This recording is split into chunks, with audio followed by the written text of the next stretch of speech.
Hello from a tiny village near Paris where me and my husband are celebrating our 5th wedding anniversary.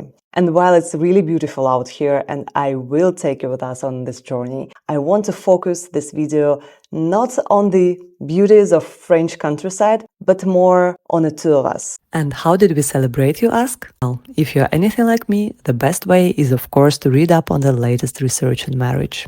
And there is a lot to read up on and think about. For a start, more than half of all marriages end in divorce. So is it even worth getting married in 2024? And how does marriage really affect your life? It turns out in many ways. You can put a dollar value on marriage's effect on your mind. You can measure the better survival rates after heart attacks. You can observe the smaller gender pay gap.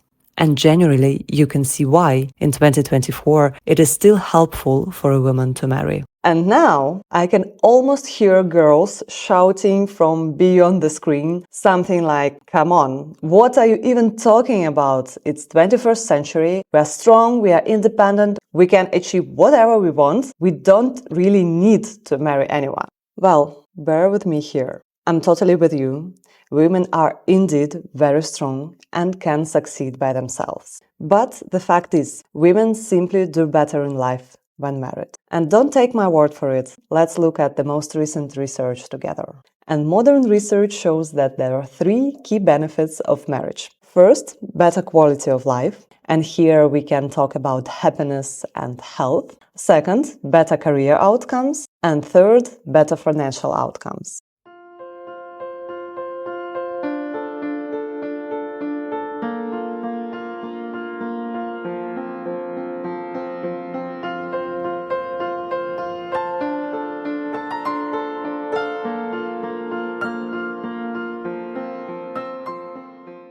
So guys, let's start with discussing the quality of life. The first point I want to make here is that married people are happier. This is research and this is science, it's not me. Let's check what it says. A happier life after getting married is not only in the fairy tales, but it is in the data too. Adults who are married report being far happier, according to Gallup research, than those who are in any other kind of relationships. So for the last 14 years, Gallup took a sample of 2.5 million of adults in the US and basically asked them 2 questions. How would they rate their current life? And second, what is their anticipated happiness level would be in 5 years? And it was a 10-point scale, with 0 being like the worst rating ever and a 10 was like the highest score. So the happiest person you can imagine would give you 10. And if a person puts 7 or higher, then this particular adult is considered to be thriving. And over this period of study, over these 14 years, married people reported higher level of happiness than unmarried people. It was like from 12 to 24% higher. Another research in the US and in the UK estimate the size of the marriage effect upon mental well-being to be equal to that from the extra $100,000 a year. Can you imagine that? When thinking about marriage and happiness, there are some nuances that we need to bear in mind when we look at the data, when we look at statistics. First one, correlation does not imply causation. Is it marriage itself that makes people happier, or happier people tend to marry more? And there is a data set proving the second point. But anyways, happiness and marriage, they go together, so this is why I included it in this video. And the second nuance that you need to keep in mind, that in order to get the full advantages of marriage, the ones that I will be talking about today throughout this video, you need to marry right. So choose wisely, because according to research, couples with smaller difference in education levels report higher level of satisfaction and happiness within their marriages than the couples with a bigger difference in education levels.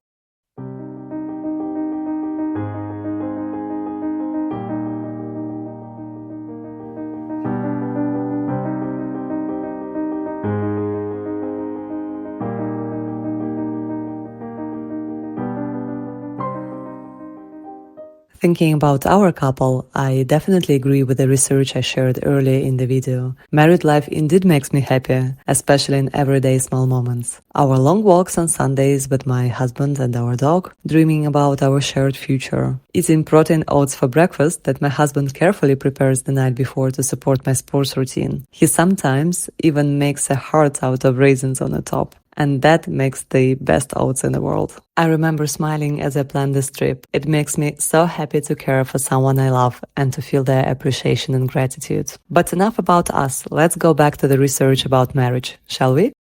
So, moving to a second big topic, health outcomes. Fascinating and compelling, but Harvard research says that married people enjoy better health than single people. People who are married tend to live longer, have fewer heart attacks, have a lower chance of getting depressed, and even are less likely to have an advanced cancer at the time of diagnosis. A study of 25,000 people in England found that among people having a heart attack, those who were married were 14% more likely to survive, and they were able to leave the hospital 2 days sooner than the single people having a heart attack. So why is that? First, it's in the immune function. Studies have shown that people who are in healthy and happy relationships have higher immune function than those who are not. And also the cortisol tend to release slower and less in married people compared to those who are single. The second explanation of better health outcomes is that actually your behavior improves when you are getting married. So married people, they tend to do more sports, they tend to eat healthier.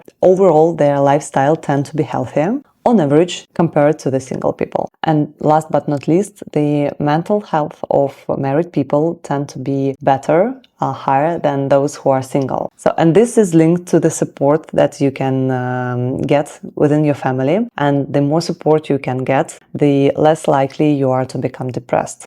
People who are single or socially isolated, they tend to have a higher depression levels. One more surprising and scary piece of research that I have found tells that divorce has unexpected and quite lasting effects, one of which is a significantly higher chance of passing away earlier than expected. It is quite sad, but the statistic reveals that people who have gone through a divorce face a higher risk of early mortality. Specifically, 1.4% of people who have split up will die earlier than anticipated, compared to 0.8% of those who are married. And men are even more likely to face this risk, with about 1.7% of every divorced man dying early. Divorced women have also a higher risk, but it is not as bad as for men. Their numbers are around 1%. So in the case of my family, we definitely live a healthier life now than we used to before we got married. I think this is because we inspire each other just to be better versions of ourselves. For example, because my husband does not drink, I started to drink less. Actually, I dramatically decreased the amount of wine that I consume just casually. From time to time, I used to drink just during dinner or maybe after work. But now I don't have a company and I have a good example in front of my eyes, and I just a glass of wine is not in the consideration set for me anymore, just casually on a normal evening. From my husband's perspective, he lost 15 kilos that he had gained during COVID because he got inspired when he saw me doing sports almost every day. I have a very regular sports routine that I try to stick to, and this is something that I like. And now sports became a part of our weekend routine. We enjoy cycling classes either on Sundays or on Saturdays. There's a really cool concept in Paris called Dynamo cycling. It's kind of a disco, techno party, but you are doing sports instead of just drinking and dancing, which is also cool.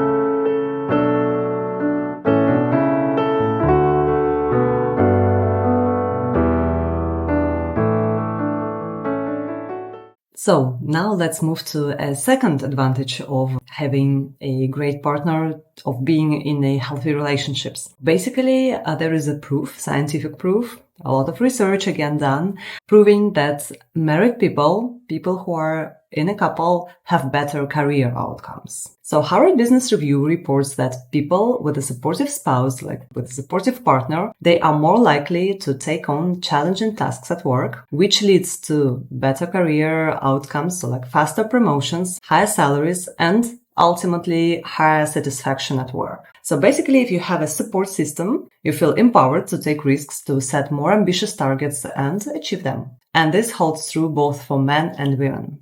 But if we take women only, the truth is that if you want to advance in your career and like have a brilliant, very demanding and ambitious career, so basically you have two options. Either find a very, very super extra supportive spouse, a partner, or stay single. A recent survey of Harvard Business School graduates showed the following picture. More than half of the men expected their careers to take priority over their wives' careers, while most women expect egalitarian marriages, and almost no women expect their own careers to come first.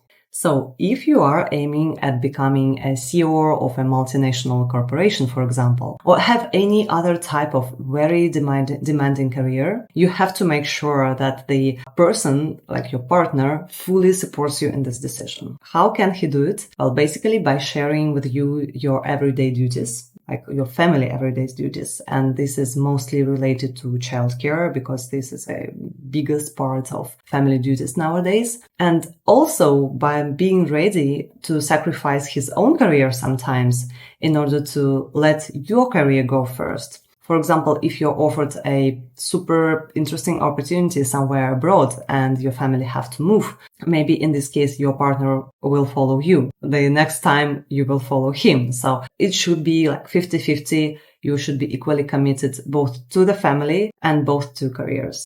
So when I'm thinking about our family and the way we support each other in our careers, I think we definitely motivate each other to take bolder career moves. And this could include taking some riskier career options than others for one person or another, while the second person supports you on this journey. And I'm talking about entrepreneurship, for example. 3 years ago, I could quit my management consulting job and to become an entrepreneur thanks to the support of my husband. So basically without him, I don't think that would be possible. No, I think it would be possible, but I'm not sure that I would have taken this risk. So that's the different way to put it. I think I would have made it, but of course, we don't know, but the risk was there. And thanks to his support, I was able to build a company and to explore myself in entrepreneurship way.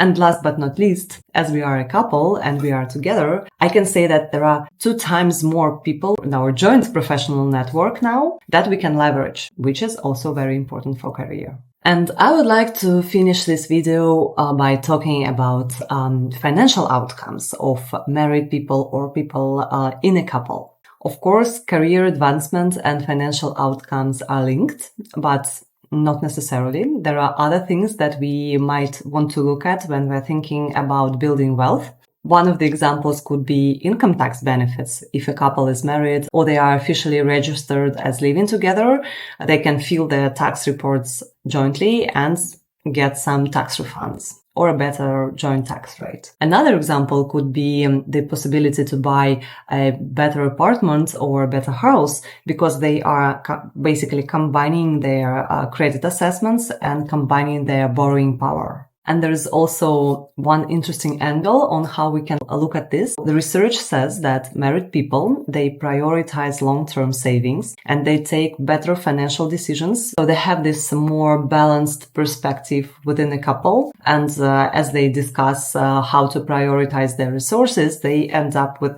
better solutions than those who are single. And talking about financial decisions, poor or good financial decisions, honestly, I can definitely relate to that one. My husband inspired me to become way more financially disciplined in a good way because I used to have very unhealthy relationships with money, and it started especially when I moved from the industry position to the management consultant position. And overnight, my salary, my income grew by 250%. Somehow I ended up overspending. I inflated my lifestyle that much. It just went out of my control. And thanks to my husband, who at that time was at more or less the same position within the company, and I saw his example, how he accumulated wealth, how he invested, how he managed to buy an apartment in the city center and with his salary and so on. And at some point, I realized that I just need to pivot. I need to reconsider the way I spend my money. And basically now I can say that honestly, I'm more interested in Googling which ETFs to buy from my next salary than which new pair of shoes. Not saying that shoes are not important, they are. But basically you get the idea. And finally, to conclude this video, I have one more very interesting piece of research I want to share with you today. Check out the first chart. The gender gap is a reality. It shows that men and women's salaries differ, even when they have the same roles or similar qualifications. And sadly, this isn't anything new. However, what's fascinating is when you break down the data by marital status. Married men tend to earn significantly more than single men, and single men's earnings are pretty much the same as women's. And it's always tricky to pinpoint cause and effect in these situations when you see such data. It could be that men who are more charismatic and likely to have successful careers are also the ones who get married. So one thing to note here, actually being married does not seem to boost the women's salary. That's we see from the chart. But at the same time, however, on a household level, being married seems to be more financially advantageous. And finishing this video, I just want to say that I really hope that everyone, each and every one of you will find your own happiness. Whether it would include finding a perfect partner or maybe even getting married or being totally and absolutely fulfilled on your own. And the most important part here is that you do what you feel is right for you and just not listen to any advice and any other people telling you what to do. So thanks for watching. Please subscribe to my channel for more content from me and hit the like button. Bye.